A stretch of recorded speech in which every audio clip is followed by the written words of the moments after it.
Hey everybody, thank you for tuning in again. Welcome back to Hair and Party Beauty on YouTube. Today I'll be giving you guys another gradient technique, an example of how to use the Colourpop Main Squeeze palette. The first color I'm using is Rosé, and I'll be using it as a transition shade above the crease.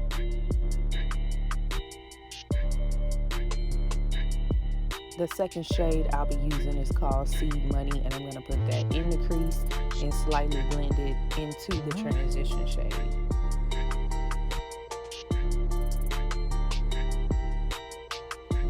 The third color I'll be using is called Red Bottoms, and I'm going to stipple that onto the main part of the lid and blend it a little bit into the crease area.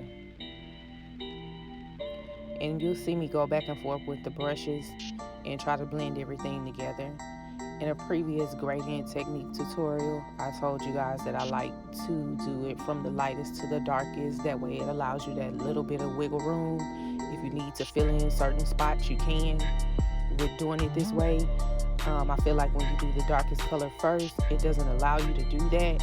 And once you put the darkest shade on up too far, you can't go backwards.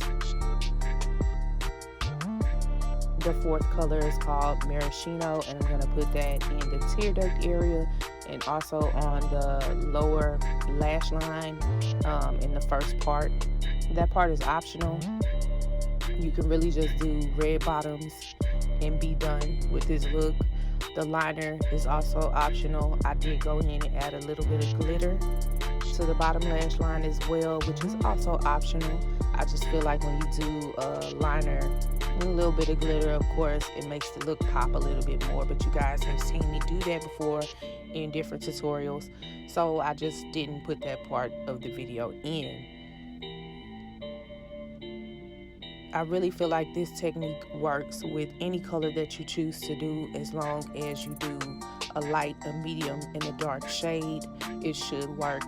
I'm going to link the other gradient tutorial to the end of this video, so you can click on that if you like. Check that out. It's using the Colourpop Blue Moon palette.